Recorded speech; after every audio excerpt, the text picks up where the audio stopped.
Donc je voudrais vous remercier d'abord, remercier sincèrement de toujours m'encourager, hein, pour le soutien que vous m'apportez au quotidien. Merci infiniment à tout le soutien que vous m'apportez.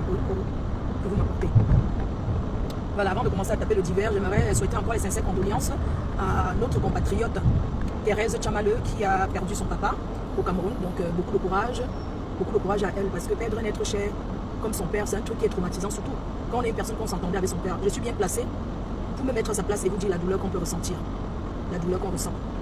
Oh, j'ai envie que ça fasse le bruit là, le bruit que c'est en train de faire là. Le bruit de... Ça fait trop de bruit, c'est bien, vous m'entendez? Voilà, donc avant de faire le divers, avant de commencer toute chose, j'aimerais que vous mettez en prière toutes les personnes qui sont parties, qui sont décédées, toutes les personnes proches, en particulier Thérèse Tchamaleu. Mes sincères condoléances à toi. Je suis bien placée pour savoir ce que c'est que perdre un être cher. J'ai perdu mon papa. Mon papa est décédé en 2013. Je ne peux pas vous mentir que je ne me suis jamais remise de ça. Je ne me suis pas remise de la mort de mon père. Ça m'a... Non, ça m'a traumatisé. Hein, ça m'a traumatisé. J'ai pleuré pendant... Et parfois, je pleure même encore. Je te dis, parfois, je pleure quand je pars dans la concession familiale et je vois que mon père n'est pas assis à la véranda, devant sa véranda, comme il avait l'habitude de s'asseoir. Ça me fait mal.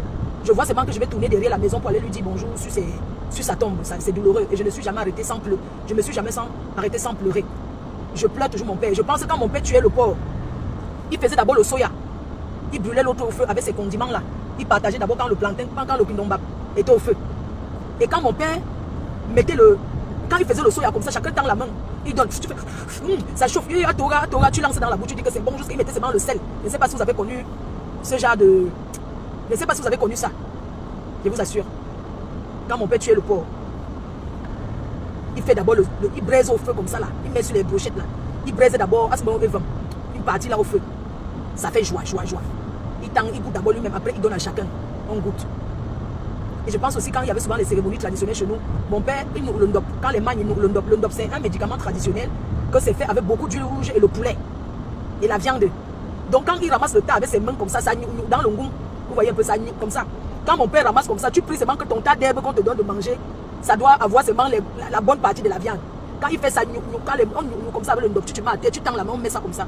Quand tu fais comme ça, pour chercher que il y a la viande dedans pour moi. La personne qui est à côté, tu demandes que il y a le poulet sur ta part. Parce que c'est la viande qu'on cherche, c'est pas le médicament que... Donc quand je pense à tout ça, ça me fait très mal. Oui, ça me fait vraiment mal. Mon père était quelqu'un de très... Mon père était quelqu'un de très influent. Oui, les gens avaient beaucoup peur de lui. Parce que c'est quelqu'un que, quand tu voulais trop parler, il te dit que moi j'ai fait la guerre avec les Allemands. Il te dit que moi j'étais au champ, donc on ne pouvait même rien. Donc, vous voyez un peu. Et comme je suis la seule fille de ma mère, j'étais complice. Hein. Mon père m'aimait beaucoup. Même quand ma mère, ça n'allait pas souvent chez lui, que ma mère fuit pour aller chez eux. Parce que chez ma mère et chez mon père, ce n'est pas loin. Donc quand c'est chaud là-bas, qu'elle court pour aller chez ses parents. Quand elle rentre chez ses parents, elle dit qu'on pensait, elle dit que c'est moi avec mon père. Parce que c'est qu'il y a tout, la viande, il y a tout. Elle m'avait prêté cette voiture. Hein. C'est quelqu'un qui m'a prêté cette voiture. Et je vais rendre ça, quoi. Je vais rendre ça lundi parce que je vais aussi aller chercher ma voiture. Je vais aller la récupérer. Donc du coup, je vais rendre celle-ci. On est en train de raconter quoi? La perte d'un parent cher. Oui. La perte d'un parent. Vraiment. Je vais vous raconter pourquoi j'étais attachée à mon père. Moi, mon père s'est toujours bien occupé de moi. Donc, quand mon père fait la viande, ou bien quand il rentre du marché, tu vois, quand il va vendre ses chèvres, ses porcs, tout ça là, le jour du marché. En rentrant, il achète les beignets coquilles avec les petits kassala, avec le kassala, non. Et il achète aussi les bonbons verts ou jaunes là. Parce que mon père était quelqu'un que quand il ouvre seulement la barrière, on sent que le voilà qui arrive. Donc, chacun se met au pas. Il fait d'abord un bruit là pour... Mais, il avait la moto Yamaha. Il appuie d'abord sur l'accélérateur. On dit que... tu vois, c'est moi chacun qui détale. La personne qui ne s'est pas laver depuis le matin mouille un peu son visage comme ça. Et tout. Et quand mon père rentrait du marché comme ça, la personne qui a beaucoup travaillé, c'est la personne aussi qu'on va donner aussi beaucoup. Et moi, j'étais la travailleuse de tout le monde. Parce que moi, j'ai toujours été une bosseuse. Hein.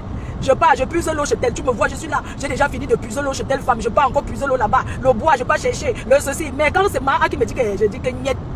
Quand il fait comme ça, tout le monde au quartier dit que oui. Et travaille jusqu'à hier qui me donne un enfant comme ça. Mais chez nous même, tu parles.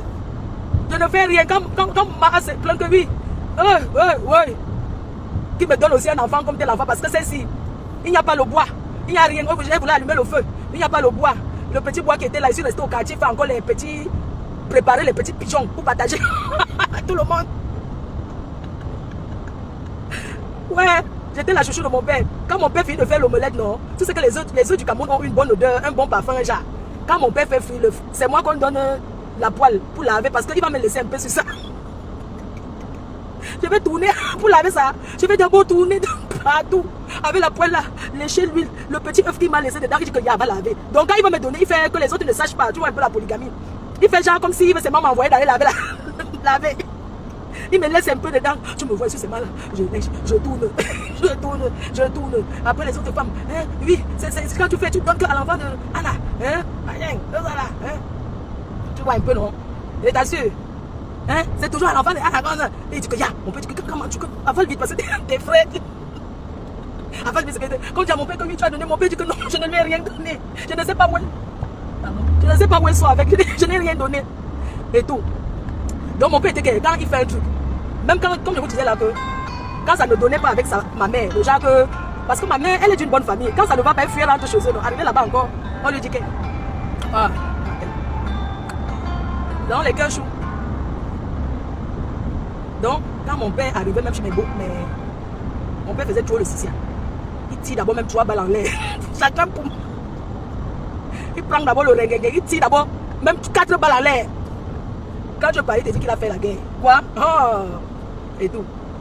Non, mon père m'aimait beaucoup, mais sans toutefois montrer que aux autres, tu vois, parce qu'il savait que j'étais celle qui devait être. J'étais celle qui devait être la mafia. Donc, de fois, il me grondait même pour me protéger aussi, tu vois, un peu. Quand mon père.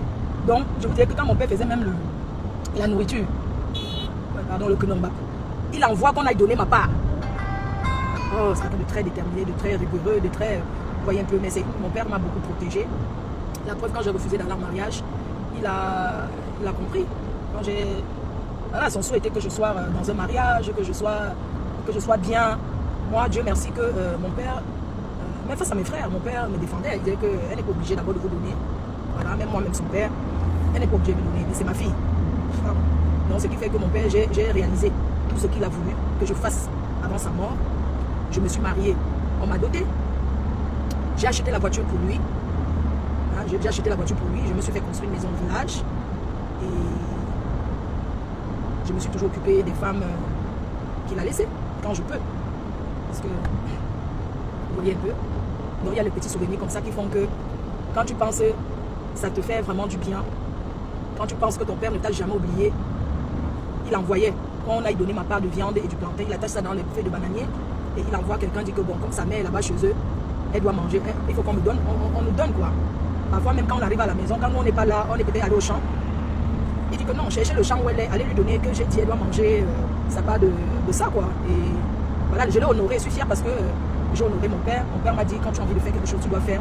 J'ai confiance en toi, je ne doute pas de toi, tu as la valeur, tu vaux les hommes qui sont ici. Tu dépasses même les garçons que moi j'ai eus. N'abandonne jamais, ne les abandonne jamais, occupe-toi toujours d'eux. Oui. C'est ça qu'à une époque, quand mon frère il me menaçait un peu que je ne lui donne pas, et voilà, bah, mon père disait que non, on n'est pas obligé. Donc je suis fière parce que mon père a vécu une libération de mon premier bien. Il était très fier, il se vantait. Mon père avait mes photos accrochées dans sa chambre. Il se vantait beaucoup avec, il disait toujours, voici ma fille qui est en Europe, voici ma fille qui est en France. Quand je l'appelle, quand il est à la place du marché, vous connaissez les papas qui aiment se vanter là, non? Il va s'asseoir à la place du marché là. Quand il a la fille de vendre ses choses, il s'assoit là. Quand j'ai le téléphone seulement de la France là, il parle. Allô? Oui, ton mari là. Chevalier. Non, mon père était fier de moi et mon père m'a béni. Mon père m'a béni, m'a donné toutes les bénédictions. Voilà. Il m'a vraiment béni. Je suis fière. Je n'ai jamais été bloqué sur quoi que ce soit. Oui, je sais que mon père me protège. Mon père m'avait dit, jamais on te dira de venir faire une coutume qui me concerne. Parce que moi, même si je suis plus là, je pars avec le cœur clair sur toi, tu ne m'as jamais abandonné. Tu as toujours pensé à ce que je vais manger. Je ne considère pas parce que les problèmes des adultes. Parce que vous savez que dans tous les mariages, il y a des problèmes. Oui, dans tous les mariages, il n'y a pas de mariage ici dehors où c'est toujours beau, tous les jours. Mais j'étais celle que quand ça n'allait pas, je rentrais toujours chez mon père. Je disais à ma mère que je m'en vais d'abord chez mon bataire. Parce que je sais que mon agent de beignet ne souffre de rien. Et tout. Donc vraiment, j'ai toujours été proche de lui. Quand je suis devenue grande, quand je suis arrivée en France, que voilà, je me battais déjà. J'ai dit que papa, tu veux toujours qu'on te rembourse ta dot. Parce que tu dis, tu vois, que oui, j'étais dotée cher, ta famille va me rembourser. Il faut qu'on me rembourse. Comme elle est partie vivre à Douala, qu'on me rembourse. Elle avait dit à mon père que papa, est-ce que tu veux vraiment? Parce que moi, je peux pas te rembourser. Parce que nous, on est parti à Douala quand j'avais 6 ans. Ma mère nous a amenés. Vous savez, quand une femme part de son mariage, la première des choses, c'est qu'elle prend ses enfants, elle accroche sur elle, mon frère. Oui, parce que quand une femme part du mariage, elle laisse ses enfants. Ce sont ses enfants qui deviennent les boniches de tout le quartier. Oui, c'est vous qui puisez l'eau, vous fendez le bois. Pour manger d'abord, il faut d'abord travailler propre. Votre mère n'est pas là. Quand vous donne même, on dit, oh, sa mère doit aller de manger le poisson. Machin, tout ça. Donc, quand une maman part, après, elle vient récupérer ses enfants. Oui. Parce que quand ma mère était à Douala, qu'elle envoyait les nouvelles, que ouais, pardon, allez un peu regarder mes enfants. On disait que oui, ton mari là, il ne faut pas qu'il tire une balle. Parce qu'il partait souvent avec les renguelés. Il tirait là-bas dans la famille de ma mère. Il tire en l'air. Elle est où? Menace. Ma mère disait seulement que. On lui disait que non. Il disait que tu vas revenir, donc. Oh, quoi? Donc ma mère nous a enlevé. Elle était venue au village en un deuil. Elle a pris le car, elle a pris plusieurs places. Donc, elle a envoyé les nouvelles. Mon père a accepté que, ok, tes enfants vont venir te saluer chez vous. Il n'y a pas de problème. Tes enfants vont venir vous saluer. Donc, quand on est parti au deuil là pour saluer ma mère s'est dit que vous ne rentrez plus. C'est comme ça qu'on est entré dans la voiture. Elle a dit que couchez-vous seulement au sol. Parce que quand le chauffeur là qui passait avait peur que oui, si le père là c'est que c'est moi qui ai pris ses enfants, on était couchés comme ça. Oui, jusqu'à ce que quand on a levé la tête comme ça, on était là sur le pont du Vouri. Voilà. C'est comme ça. Mais c'est pas parce qu'une femme se bat seule pour ses enfants que tu vas te dire que les enfants n'iront jamais voir leur père et leur donner ce qui revient de droit. C'est ça, non? Oui. Donc, malgré tout ça, mais ce n'est pas un problème. Je te dis. Donc, la perte d'un parent, c'est quelque chose de très dur. Thérèse, tout le monde peut pleurer. Tu sais, les pleurs qu'on verse là, tout le monde peut verser les pleurs. Ce n'est pas une honte de pleurer. Si j'ai demandé aux abeilles, aux gens qui commandent de ne pas identifier sa page, c'est tout simplement parce que ça ne correspond pas au... Ça n'entre pas dans ma personnalité d'aujourd'hui. Quand on identifie une page où il y a les photos caricaturées de moi, de ma yamseur, de beaucoup de gens, non. Je ne veux pas que les gens qui me suivent tombent sur ce genre de choses. Voilà pourquoi il y a des personnes qui ont identifié la page. Voilà pourquoi j'ai souhaité les condoléances avec son vrai nom. Je n'ai pas voulu identifier sa page parce que ça ne correspond pas à la nouvelle personne que je suis aujourd'hui. Et j'ai dû masquer les commentaires des gens qui ont identifié sa page. Vous comprenez? Et parce que ce n'est pas très beau à voir ce qu'il y a là-bas, tout simplement. Vous savez, quand c'est le moment de malheur, quand une personne d'entre nous pleure, il faut baisser les armes et pleurer avec elle. Et compatir à sa douleur. C'est pas pour dire que demain ne me cache pour quoi que ce soit. Non, tu fais ce que tu veux. Mais c'est juste que, comme je disais, les clashs, tout ça, ça ne correspond pas à la nouvelle personne que je suis aujourd'hui. Donc j'ai dû masquer les commentaires qui identifient. Aïe, aïe, aïe. La nouvelle promotrice que je suis aujourd'hui. La nouvelle personne que je suis aujourd'hui. La PDG que je suis. Partie 2. Partie 2 de ce live. Je prépare le lancement des parfums le 14 février. Mais ça sera peut-être avant parce qu'il faudrait que vous preniez les cadeaux pour pouvoir donner à vos gens et tout. Mais je ferai la fiche officielle. Parce que ceux qui se baladent là, rebelles, heureusement j'ai failli prendre l'autoroute. Merde. Attendez, je me mets, j'arrête là. J'arrête le moteur. Merde. Ça c'est quoi ça? Merde, mon Dieu. Mon Dieu. Merde, ça c'est quoi ça? Il m'a allé, la voiture là m'a encore laissé. Seigneur, ça c'est quoi ça, mon Dieu? Mon Dieu, mon roi. Mon Dieu, mon roi, ça m'a encore lâché. Oh, je vais faire comment? Oh, la voiture là m'a encore laissé, mon Dieu. Ça m'a encore lâché, mon Dieu, je vais faire comment? Ça c'est quoi ça, Seigneur Jésus? Ouais, ça c'est quoi ça? Ouais, c'est pas possible. Ça m'a encore lâché, maman, je viens de mettre 1000 € sur ça. Je vous ai dit, j'ai les parfums à vendre. J'ai les trucs, Merde. J'ai le truc à vendre. Ça m'a lâché encore. Ouais, je vais faire comment, mon Dieu? La voiture, je viens de mettre 1000 € dessus. C'est quelqu'un qui m'avait prêté pour la réparer. Je te dis, je vous assure, ça vient de me lâcher encore. À la sortie d'autoroute. Il faut que je ne sais pas si elle peut bien serrer. Oh, je vais faire comment? Oh mon Dieu. La voiture ici, ça c'est quel piège ça? Oh, je vais faire comment? Oh mon Dieu, mon roi. Oh, on va me tuer pour l'argent ici dehors, pardon. On va me tuer pour l'argent, maman. La voiture ici, j'ai déjà dépensé sur ça jusqu'à... Je suis à la sortie de... Seigneur, je vais faire comment? Si j'avais su hier, je remettais. Je remettais. Ma propre voiture, c'est la semaine prochaine qu'elle récupère. Celle-ci, j'ai déjà tellement... J'ai sorti du garage que hier, on va me tuer à Paris pour l'argent. Je peux prendre 5 cartons, je peux vendre. Mais un carton, je ne peux pas. Je vends au prix que j'ai acheté. Pardon. On va me tuer pour l'argent, maman. Oh, je vais faire comment? Oh, les gens sont là, ils calculent ce que j'ai gagné, maman. Oh, j'ai mis les warnings. Oh, maman, la voiture là, j'ai acheté même la batterie. Oh, la voiture là m'a encore lâché. Oh, Seigneur Jésus. C'est quoi ça, maman? Je ne peux plus. Oh, j'appelle le gars de la voiture, maman. Ça m'a encore lâché, maman. Je vais faire comment l'argent des gens? Les gens sont là, ils calculent l'argent dans mes poches. Est-ce que j'ai ça, mes gens? Voilà une voiture qu'on m'a prêtée. J'ai déjà mis l'argent sur ça, oh Seigneur. Je vais faire comment? Oh, allô? Oh, mon frère, je suis dépassé. La voiture là m'a encore lâché. Oh, je vais seulement abandonner, je ne peux plus. Oh, je vais faire comment? Je suis dépassé. Je te dis. Ça m'a encore abandonné, mon frère. Je suis à la sortie d'autoroute de Compiègne, là. Juste à la sortie, là. Ça s'est arrêté. Je viens de mettre même encore le carburant. Je te dis. Merde, je vais faire comment, Seigneur Jésus? Je vais faire comment? Je suis dépassé. Je suis dépassé. Je vais faire comment? Je suis sur l'autoroute, mon frère. C'est pas possible, je n'en peux plus. Je vais faire comment? Merde, je vais faire comment, Seigneur? Je suis dépassé. Mon frère, je te dis. Wow, je te dis que... Mon frère, regarde. Je te dis, je suis sur l'autoroute. Je suis dépassé. Quelque chose qui sort. Hein? J'ai dit que ça s'est arrêté encore. Ça veut dire que c'est le... J'ai acheté la batterie même hier. Merde. Merde, mon frère. Hein? Merde, c'est pas possible, mon frère. Sur la route, comme ça, je vais faire comment? Je vais seulement essayer de voir comment il peut quitter ici, là, je te jure. Il y a les camions, tu sais que la... Et il n'y a pas un endroit pour tourner. Tu vois un peu la sortie d'autoroute, le Jacques. Il n'y a même pas un endroit pour tourner. Attends, je te montre, tu vois. Tu vois, quand tu sors à peine d'autoroute, là. Donc, pour aller tourner, il faut aller loin où c'est où là-haut. Merde, c'est sur le pont. Il y a le pont devant moi.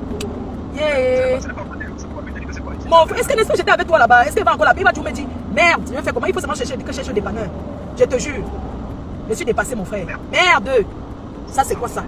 Je tire les camions. Tu vois, quand les camions viennent de l'île là. Voilà, regarde. Regarde, devant comme ça, c'est le pont. Regarde les camions. Je te jure, il faut que je cherche comment ça. Merde. Incroyable, c'est pas possible. Mon frère, je suis dépassé. Ce n'est pas la batterie. Merde. Ce n'est pas possible. Ça, c'est quoi ça? Je suis dépassé.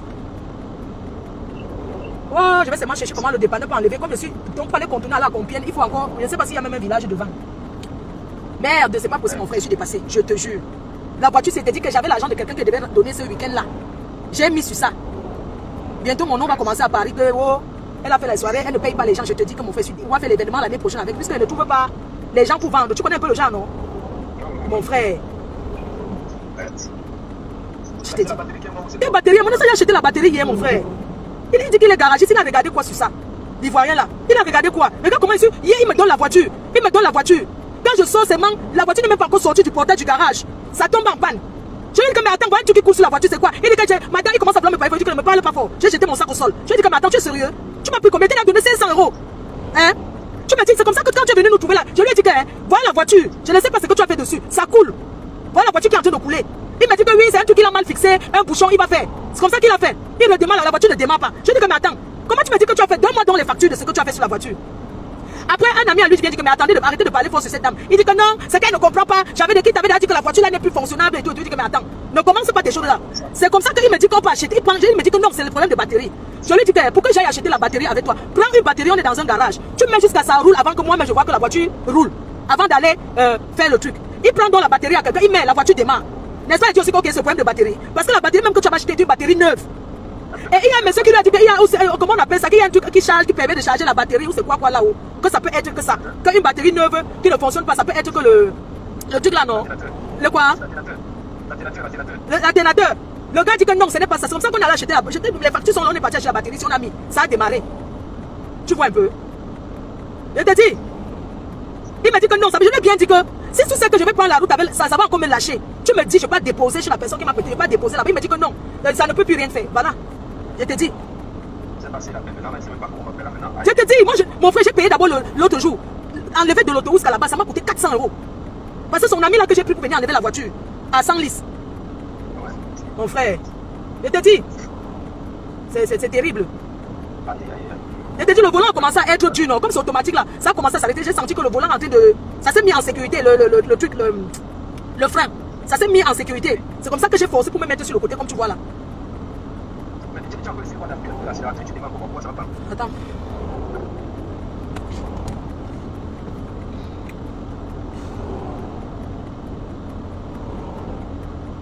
Merde. Les gens de l'autoroute, ils vont me voir sur la caméra. Merde, c'est pas possible. Ouais, c'est pas possible. Incroyable. Je suis dépassée. Je t'ai dit. Merde, c'est pas possible. Dieu est grand. Au moins, ça m'a fait ça. Je me suis mise sur le côté.